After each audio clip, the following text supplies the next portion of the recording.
welcome. I'm back. It's retirement. I skipped a week last week because I had busy things going on, but welcome back. So, guess what? It is 25 months left until my retirement, blocked another month off. When this month's over, I'll be able to knock off a whole year off my calendar and be down to 24 months. Looking so forward to doing that. So anyway, come join me on my countdown. Today, things I'm going to talk about for the next few weeks are a little more serious, mostly because I'm trying to straighten my hair here. Not working very well because it's windy in Tillamook and rainy, so it's a little messy outside. Anyway, going to get a little more serious over the next couple of weeks because December's a really hard month for me. And as I continue today and through the next couple of weeks, I want to explain the month I lost my dad. I was 18. And so it was a really traumatic time. But I've had a lot of time over the years to think about who I am and how I became who I am. And I really shaped me because it's what shaped him. And so I want to talk a little bit about the events in his life that shaped him and made him the person who raised me. Difficult to talk about. I'm going to cover kind of two eras of his life today.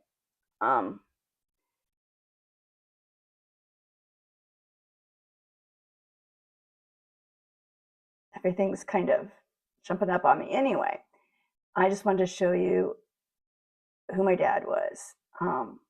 This is me and him. I was probably about, 6 months old. When I was 6 years old, obviously you can tell my dad and I were very close. So losing him was a really difficult thing to go through. But I just want to celebrate him today and celebrate two pieces of his life. So I should explain that my dad was born in Culbertson, Nebraska area.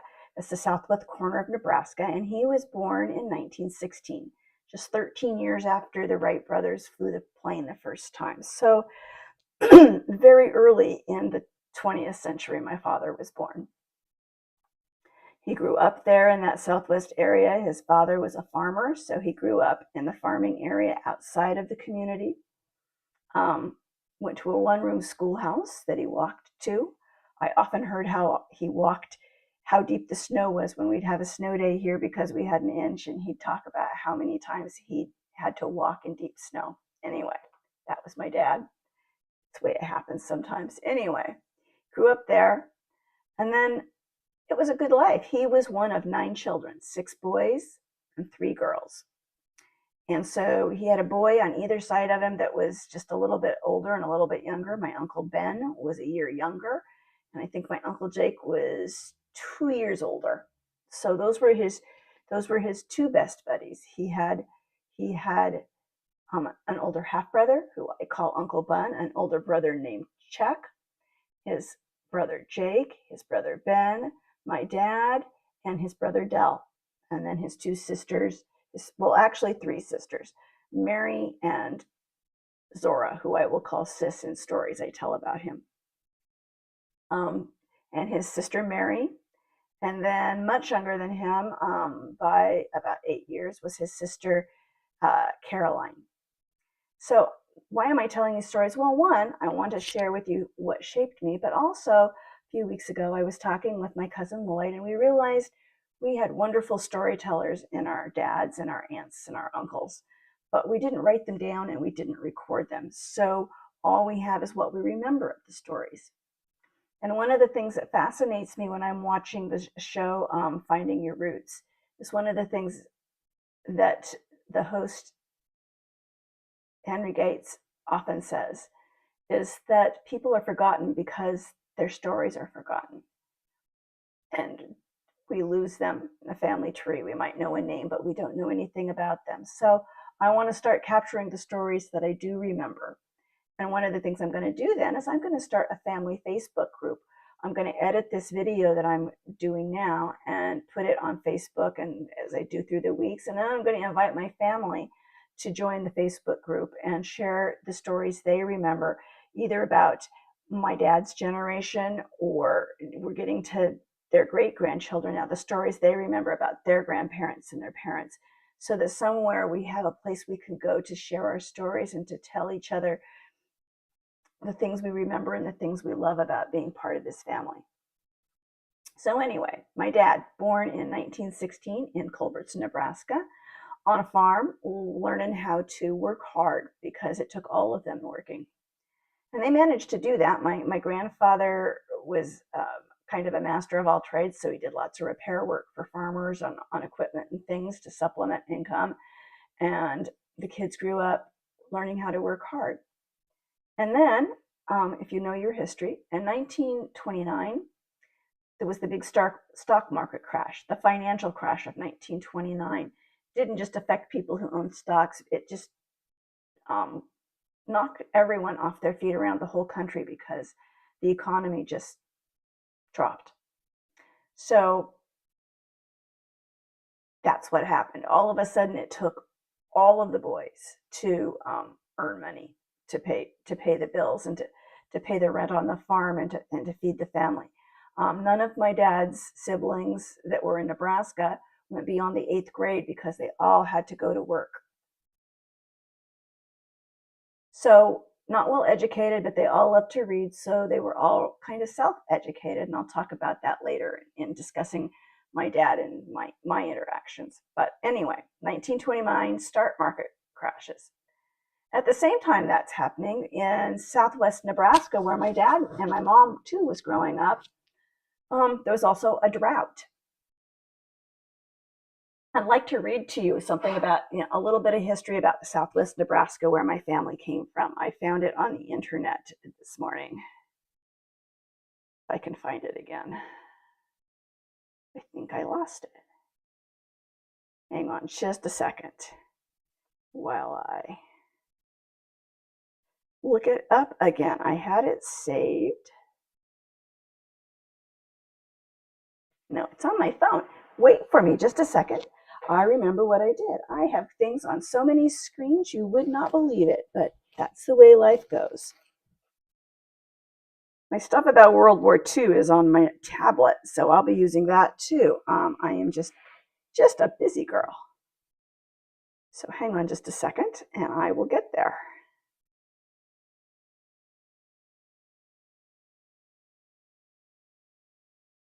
So this is what I learned about that area, and and I have stories from my family, but this is what I want to read. Southwest Nebraska in the 1930s was defined by the devastation of the Dust Bowl. It was a severe decade-long drought that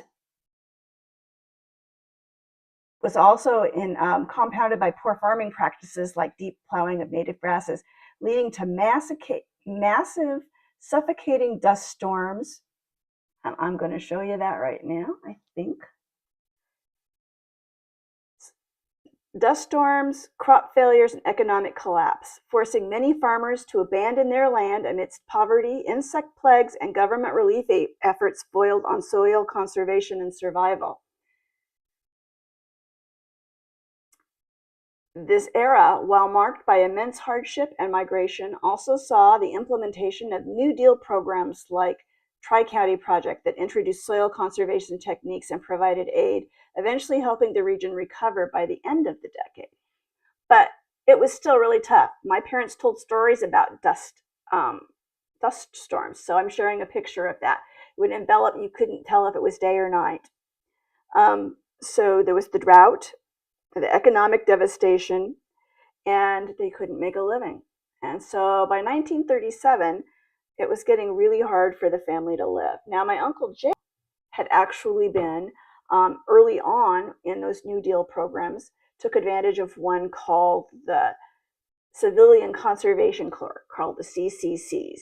It was a way to get young men some money to help and talked about how it was green, there was no drought, people could farm, people could hunt, people could plant, people could fish. There were just all what kind of ways. So my uncle talked really a lot about that before he came back home to Nebraska. And their sister Mary had married, and she was living out here in Tillamook County in the South County area. And she and her husband were working on a dairy farm owned by the Bartline family in South County. And she talked about how they should think about coming out, that there were jobs on dairy farms, and that you could, again, hunt and plant gardens, and you could survive here, and make a life. So my dad in 1937 decided he'd had it with trying to farm in Nebraska, and he wanted a fresh start.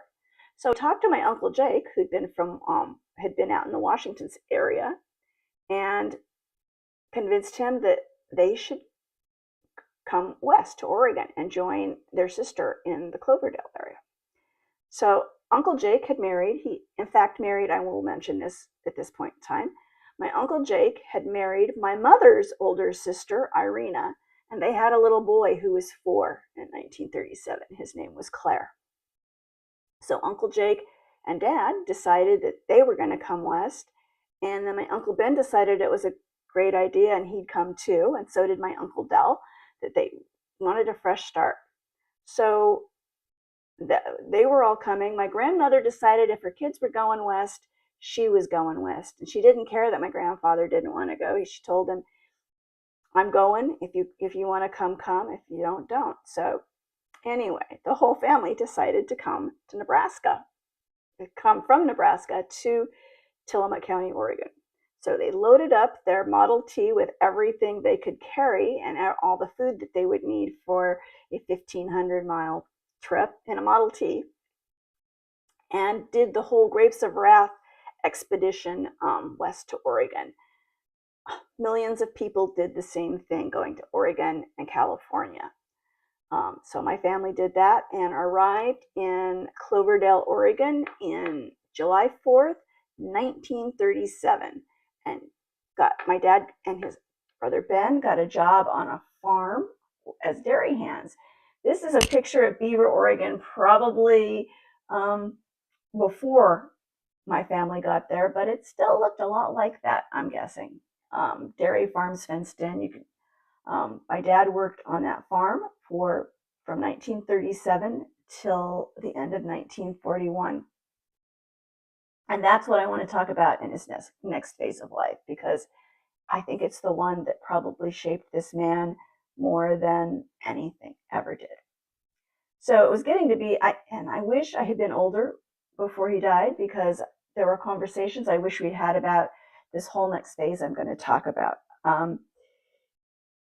Around sometime late in November, he decided he was going to join the Navy. I don't know if he decided he was reading the news and thought war was coming, or if he just wanted to get some more life experience and maybe learn a craft that could be different than working on a dairy farm for the rest of his life. But he went to enlist, and when it got to the physical, they told him they couldn't take him because he had a cold.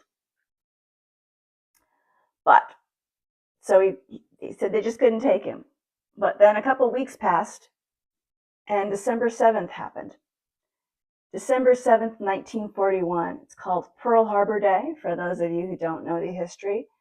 And for what was to become the greatest generation and their children, it was the single most biggest influence probably on life in America from then until the Vietnam War.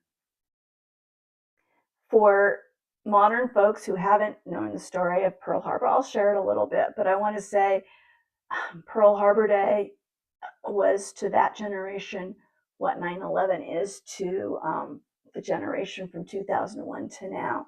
It was a life-defining moment in the history of many people and this country. So I would like to share a little bit about what happened on Pearl Harbor Day, because attacks by the Japanese on American naval and military things that were out in the Pacific. Obviously, Pearl Harbor was in the Pacific. And I'm looking at my stuff now. So I want to talk to you about my dad. Pearl Harbor Day happened, and it was pretty devastating. And my dad said on December 8th, no one cared if he had a cold or not. They didn't even ask him. So he was enlisted. And there he is in his Navy. It's one of the few pictures I have of him. We don't have a lot of pictures of us as a family group from when I was older. So in our living room, always there was a picture of my dad in the center, and this picture, my high school graduation portrait, and a portrait for my mom that she had done later for something she belonged to. But anyway, so he enlisted in the Navy and was sent to California for boot camp. But I would like to read you the boat he was assigned to after he went through whatever they call it in the Navy. I'm going to call it boot camp training. By late February of 1942, he was assigned to the USS New Orleans. It's a heavy cruiser. And I'd like to tell you about the New Orleans because it was one of the few ships that survived Pearl Harbor. So basically, here's what happened on Pearl Harbor Day. As the sun rose on that Sunday morning, the New Orleans was moored at Pearl Harbor, her engines undergoing repairs. With her main power supply out of commission, her only power source was from the dock. Though she ran as normal using the external power supply, it was a temporary fix that came 7:55 hours would cease to operate. When Japanese aircraft flew over Pearl Harbor and unleashed their stunning attack, the electricity supply to the New Orleans was severed. Power to the Navy Yard was lost, leaving ships like the New Orleans to run manually. For the men aboard at the cruiser, that meant handling many of her operations without the benefit of machinery. Though everything had to be done by hand, sailors aboard the New Orleans still attempted to fight back, arming themselves with rifles and pistols and firing on incoming Japanese fighters and bombers. The normally automated 5-inch 25 caliber anti-aircraft guns had to be loaded, aimed, and fired manually, which involved hoisting heavy shells through a manual lift system. While this was going on, Japanese machine gun fire peppered the deck of the cruiser, threatening the lives of every man working to fight back. Despite this, the men of the USS New Orleans made it through the attack with no losses, though several were injured when a fragmentation bomb exploded nearby. Damage sustained by the cruiser was minimal, allowing her to return to service almost immediately. So the USS New Orleans was one of the ships that was left to start to rebuild the US Navy. And back on the mainland, they were enlisting people to come to the battle. So by late February, my father was assigned to the USS New Orleans, who had to return to the stateside to get their engines repaired and get some work done. And then they loaded up with some new sailors and headed back to the battle.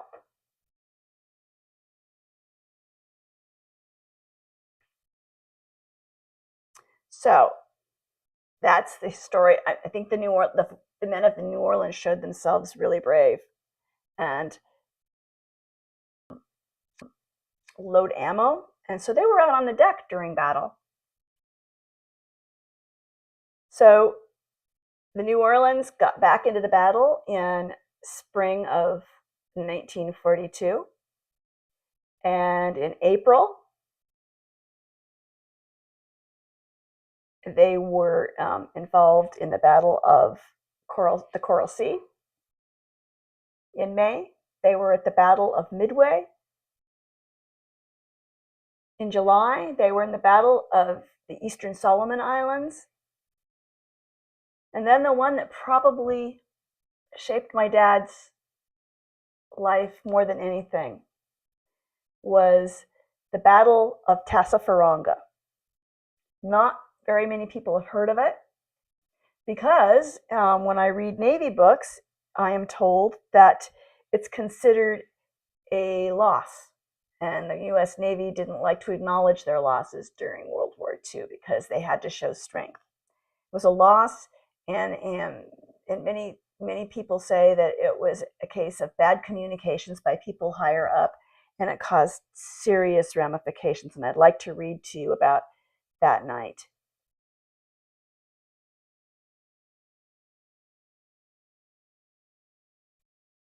I'm finding it now. Things get lost here.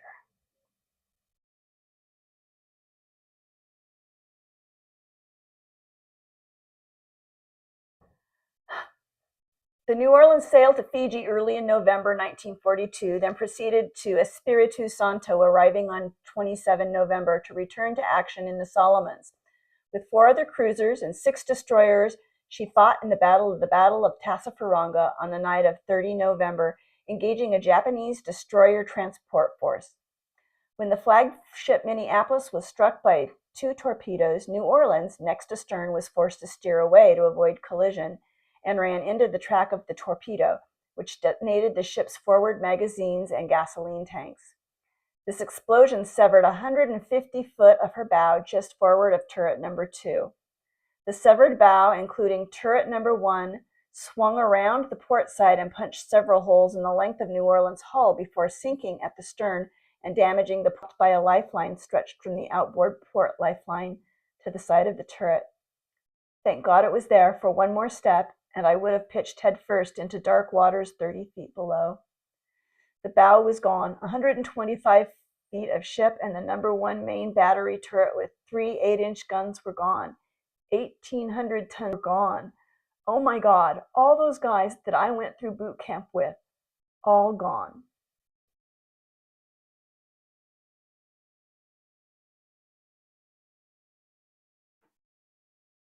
That's what she looked like the morning after.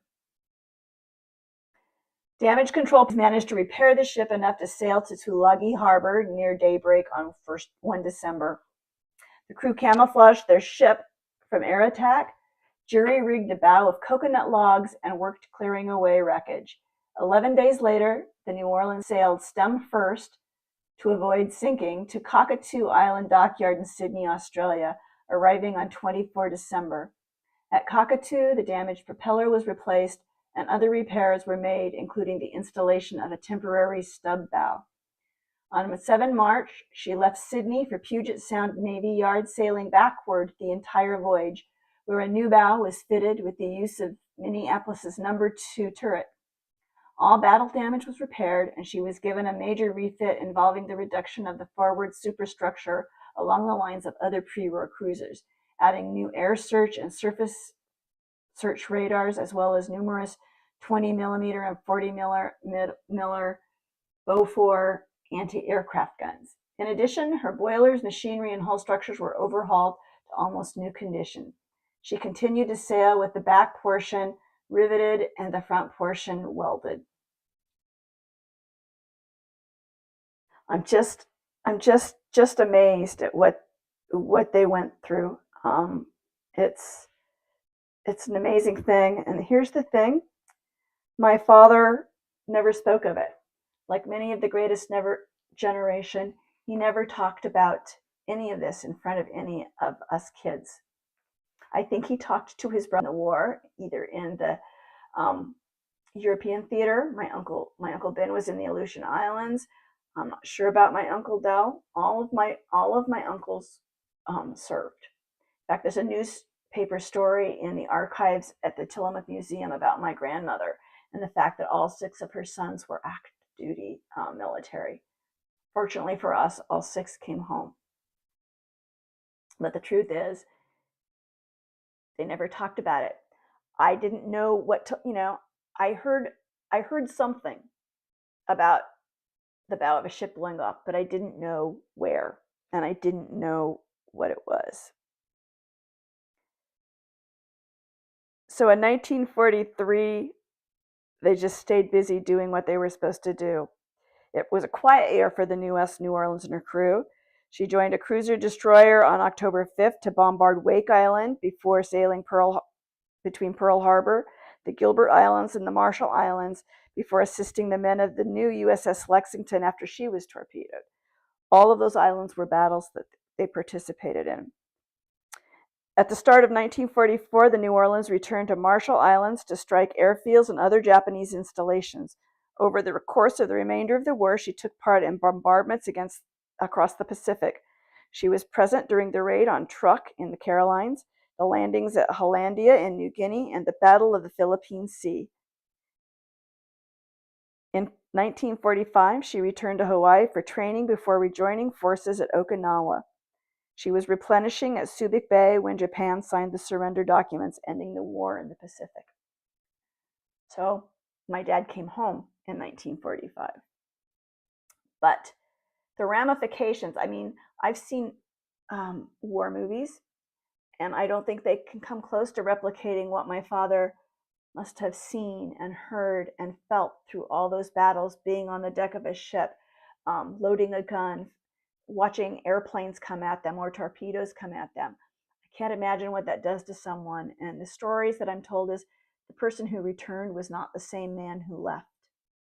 He joined the Navy in December 1941, age 25, and came back at age 30 a different person. Not a lot of people talk about it. My mom didn't talk a lot about it. I'll talk about that a little bit in another episode of this. But learning these stories made me understand my dad a little better, about the silences he kept and why family was so important to him and why he was so grateful for everything that came his way after that. And that's part of who I am, how he lived his life influenced how I live my life. So I just wanted to share this story. I wanted to share it Veterans Day, but I was already kind of gearing up for preparing for dealing with my memories of my loss. So I wanted to share why this loss was so big.